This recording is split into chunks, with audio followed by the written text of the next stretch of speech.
என் பேர் பிரியா. நான் சொந்த ஊர் தென்காசி மாவட்டம் சங்கரங்கோவில் தாலுகாலேருந்து வரேன். நடந்து முடிஞ்ச குரூப் 1 எக்ஸாம் வந்து நான் கிளியர் பண்ணியிருக்கேன். 2019 நான் டிஎன்பிஎஸ்சி எக்ஸாமுக்காக படிச்சுட்ருக்கேன். இதோட முழுசாக 5 வருஷம் முடிஞ்சு 6வது வருஷம் வந்து ஸ்டார்ட் ஆயிடுச்சு. என்னோட முதல் வெற்றியை அடையிறதுக்கே 5 வருஷம் ஆயிடுச்சு நீங்கள் நினைக்கலாம். ஆனால் நான் லேட்டாக வந்தாலும் நான் வர வேண்டிய இடத்துக்கு கரெக்டாக வந்துட்டேன் அப்படின்னு நினைக்கிறேன். நான் வந்து எந்த மாதிரி ஒரு சூழ்நிலையில் படித்தேன் அப்படின்னு சொல்லி யாருக்கும் தெரியாது. என்னோட அப்பாவுக்கு பார்த்தீங்கன்னா 2019 அவங்களால சரியாக நடக்க முடியாது. ஒரு 5 நிமிஷத்துக்கு மேலே அவங்களால உட்காரவும் முடியாது. இந்த மாதிரி ஒரு சூழ்நிலையிலையும் என்னை வீட்டில் வந்து அவங்க கல்யாணம் முடிச்சு வைக்கணும் அந்த மாதிரியெல்லாம் நினைக்காம என்னை படிக்க வைக்கணும்னு ஆசைப்பட்டாங்க. அதனால் என்னோட முதல் நன்றியை வந்து நான் அவங்களுக்கு சொல்லிக்கிறேன். அதுக்கடுத்து எல்லாருக்கும் இலக்குன்னு ஒன்று இருந்தால் தான் அதை நோக்கி அவங்களோட பயணம் இருக்கும். அந்த மாதிரி என்னோட இலக்கு என்னன்னு பார்த்தீங்கன்னா, நம்ம சீக்கிரமாக வேலைக்கு போய் நம்ம அப்பா அம்மாவை பார்த்துக்கணும் அப்படின்னு சொல்லி ஆசைப்பட்டேன். அதுக்காக எனக்கு ஒரு கவர்மெண்ட் ஜாப் தேவைப்படுச்சு. அதுக்காக தான் நான் வந்து படிக்க ஸ்டார்ட் பண்ணேன். அப்புறம் அப்படி படிச்சுட்டே இருக்கும்போது என்னோட வாழ்க்கையில் முக்கியமான ஒரு கேம் சேஞ்சர் மாதிரி வந்தது என்னன்னா, இது வந்து எனக்கு 2வது அட்டம்ப்ட்டு. இதுக்கு முன்னாடி அட்டம்ப்டில் எனக்கு வந்து இன்டர்வியூ வரைக்கும் போகிறதுக்கான சான்ஸ் கிடச்சது.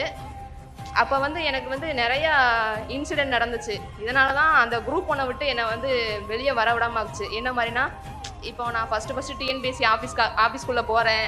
அதுவும் குரூப் 1 இன்டர்வியூக்காக போகிறேன். என்ன 4 ஐஏஎஸ் ஆஃபீஸர்லாம் கொஸ்டின் கேட்டாங்க. இதெல்லாம் எனக்கு ரொம்ப சந்தோஷமாக இருந்துச்சு. இப்போ அந்த இன்டர்வியூ நடக்கிற ரூமுக்கு போகிறேன். அந்த டோரை கூட நான் ஓப்பன் பண்ணலை, அதெல்லாம் திறந்து விட்டாங்க. எனக்கு அதெல்லாம் பார்க்கவே ரொம்ப சந்தோஷமாக இருந்துச்சு. ஆனால் லாஸ்ட்டு பார்த்தீங்கன்னா ரிசல்ட் வருது. நான் வந்து இன்டர்வியூவில் மார்க் கம்மியாக இருந்தேன். அதனால் எனக்கு போஸ்டிங் கிடைக்கல. எல்லாம் நல்ல ஒரு கனவு மாதிரி இருந்துச்சு. ஆனால் ரிசல்ட் வந்ததுக்கப்புறம் எல்லாம் கலைஞ்சிருச்சு. நான் ஆரம்பித்த இடத்துக்கே வந்துட்டேன். இன்னுமே நான் திரும்ப இந்த போஸ்டிங் வாங்கினா திரும்ப ஒரு ப்ரிலிம்ஸ் எழுதி மெயின்ஸ் எழுதி அது எனக்கு பாசிட்டிவாக வரணும். எனக்கு ரொம்ப கஷ்டமாக இருந்துச்சு. நார்மலாக நான் வந்து ரொம்ப எமோஷ்னலாக இருப்பேன், ஓவர் திங்க் பண்ணுவேன். அதனால் என்னால் இதை வந்து ஏற்றுக்கிறவே முடியலை. ரொம்ப கஷ்டப்பட்டு வெளியே வந்தேன் அதிலேருந்து. அதுக்கப்புறம் பார்த்தீங்கன்னா அடுத்த குரூப் 1 நோட்டிஃபிகேஷன் வந்துச்சு. எனக்கு ரொம்ப நான் சந்தோஷமாக ஒரு பாசிட்டிவான ஒரு மனநிலையோடு நான் வந்து படிக்க ஸ்டார்ட் பண்ணேன். நான் என்னென்ன தப்பு பண்ணினேன் எல்லாத்தையுமே நான் வந்து மாற்றிக்கிறணும்னு ஆசைப்பட்டேன். இப்போ லாஸ்ட் டைம் நம்ம பேப்பர் படிச்சுக்கிற கூடாது, அதை வந்து நம்ம இப்போ இருந்தே ஃப்ளோவாக கொண்டு வரணும். என்னோட ஃபஸ்ட்டு குரூப் 1 ரிசல்ட் வந்தது 2022 ஜூலை 15. ஆனால் நான் ஒரு 10 நாள் என்னால் ஒன்றும் பண்ண முடியலை. அதுக்கடுத்து ஆகஸ்ட் 1 இப்போ இன்டர்வியூ போகிற வரைக்கும் நான் டெய்லி பேப்பர் படித்து நோட்ஸ் எடுத்துகிட்டு இருந்தேன். இது வந்து எனக்கு அந்த மெயின்ஸுக்கு ரொம்ப யூஸ்ஃபுல்லாக இருந்துச்சு. என்னையே நான் மாற்றிக்கிட்டேன். அதுக்காக என்னெல்லாம் நம்மளால் பண்ண முடியுமோ அதை முடிஞ்ச அளவுக்கு நான் முயற்சி பண்ணினேன். ஆனால் எனக்கு இப்போ ஆண்டனி சார் சொன்ன ஒரு விஷயம் ஞாபகம் வந்துச்சு.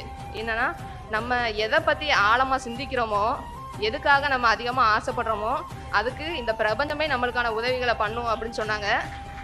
அந்த மாதிரி என்னோட வாழ்க்கையிலையும் நடந்துச்சு. நிறைய தடைகள் வந்துச்சு. ஆனாலும் அந்த பிரச்சனைகளால் என்னோட படிப்பு வந்து பாதிக்கப்படலை. அது தானாகவே விலகி போச்சு. இப்போ போன குரூப் 1 எக்ஸாம் நான் கிளியர் பண்ணியிருந்தா கூட எனக்கு டிஎஸ்பி தான் கிடச்சிருக்கும். ஆனால் இந்த டைம் நான் ஆசைப்பட்ட மாதிரி எனக்கு டெப்டி கலெக்டர் போஸ்டிங் இருக்குது. எனக்கு இதை விட வேறு சந்தோஷம் எதுவுமே இல்லைன்னு நினைக்கிறேன். அதுக்கப்புறம் வந்து எனக்கு ஒரு திருக்குறள் சொன்னாங்க. என்னென்னா, உள்ளியது எய்துமன் எளிது, மற்றதன் உள்ளியது உள்ள பெரில். இதுக்கு மீனிங் என்னன்னா, எண்ணியதை எண்ணியா வர எண்ணிக்கொண்டிருந்தால் எண்ணியதை அடைவது எளிதே. இந்த திருக்குறளை சொல்லி நீ டெய்லி இதை காலையிலையும் நைட்டும் நினச்சிக்கோ. நீ என்னவாகணும்னு ஆசைப்படுறையோ அதை சொல்லிக்கிட்டே இரு அப்படின்னு சொன்னாங்க. நான் வந்து நினைக்க மட்டும் இல்லை, நான் ஒரு டெப்டி கலெக்டராக தான் வாழ்ந்துட்டு இருந்தேன். இது என் கூட இருந்த ஃப்ரெண்ட்ஸுக்கு நல்லாவே தெரியும். இன்னைக்கு நான் நிஜமாவே உங்கள் முன்னாடி ஒரு டெப்டி கலெக்டராக ஆக போகிறேன். அது நினைக்கும் போது எனக்கு ரொம்ப சந்தோஷமாக இருக்குது.